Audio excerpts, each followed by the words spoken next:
Hi అండి అందరికీ welcome to Praharsha నక్షత్ర బ్లాగ్స్. మీరు బాగున్నారా? మేమైతే చాలా బాగున్నామండి. ఈరోజు మనం చేసుకోబోయేది గోంగూర పలావ్. గోంగూర పలావ్ని ఈజీగా ఎలా చేసుకోవాలో చూపించేస్తానండి.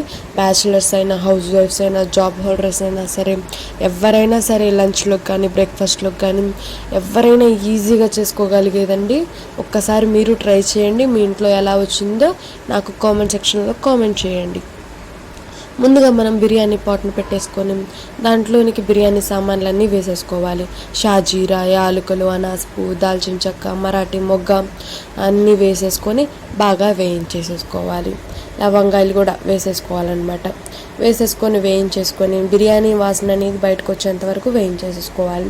వేయించుకున్న తర్వాత ఒక పెద్ద ఉల్లిపాయ, 4-5 పచ్చిమిర్చి చీలికలుగా కట్ చేసేసుకొని వేసేసుకోవాలి.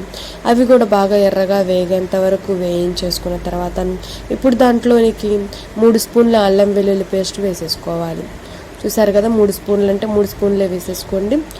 టేస్ట్ అయితే చాలా బాగుంటుంది. ఒకసారి ట్రై చేయండి.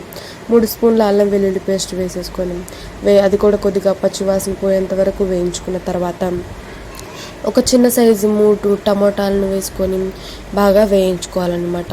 కొద్దిగా అవి మగ్గిన తర్వాత బాగా శుభ్రంగా కడిగి పెట్టుకున్న గోంగూరను కూడా వేసేసుకోవాలి. మనం 3-4 సార్లు మట్టి అనేది లేకుండా, ఇసుక వస్తుంది కదండి గోంగూరలో, ఆ ఇసుక అనేది లేకుండా శుభ్రంగా కడిగేసుకోవాలండి. గోంగూరని 3-4 సార్లు కడుక్కుంటే మనకి గోంగూర అనేది శుభ్రంగా ఉంటుంది. అప్పుడు అందుకని చెప్పి 3-4 సార్లు కడిగేసేసుకొని ఆ గోంగూరని శుభ్రంగా టమాటాలు మగ్గిన తర్వాత దాంట్లో పెట్టేసేసేయాలి. ఇప్పుడు మూత పెట్టేసి ఒక 5 నిమిషాల పాటు మగ్గిస్తే మనకి గోంగూర రెడీ అయిపోతుందండి.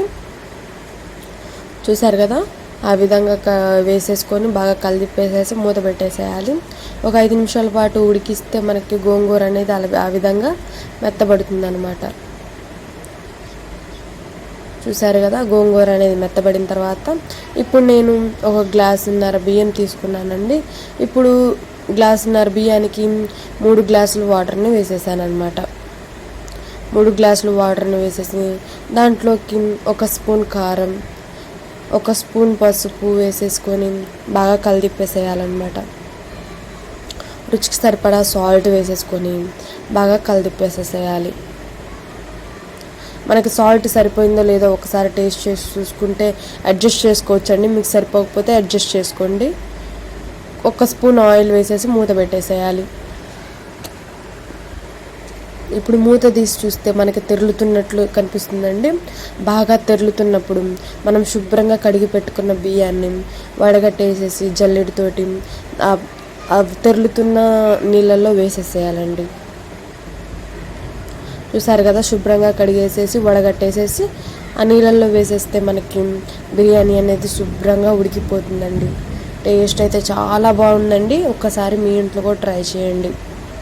మీ పిల్లలు, హస్బెండ్ ఎవరైనా సరే ఇష్టంగా తింటారు. మిమ్మల్ని కూడా ఇంట్లో వాళ్ళందరూ మెచ్చేసుకుంటారనమాట. చూసారు కదా, ఒక 80% అయితే ఉడికిపోయిందండి. మూత తీసి చూస్తే మళ్ళీ మూత పెట్టేసి ఆ 20% కూడా ఉడకనివ్వాలన్నమాట. చూసారా టెక్స్చర్ ఎంత బాగుందో కదా. ఒకసారి ఈ విధంగా ట్రై చేయండి.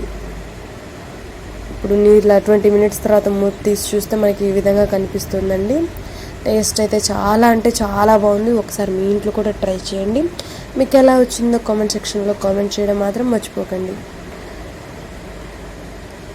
చూసారు కదా, మనం రైతాతో కానీ, ఏదైనా చికెన్తో కానీ, లేదా మటన్తో కానీ దేనితో అయినా సర్వ్ చేసుకుంటే టేస్ట్ అయితే చాలా బాగుంటుందండి. ఒకసారి ట్రై చేయండి. సబ్స్క్రైబ్ చేయడం మాత్రం మర్చిపోకండి.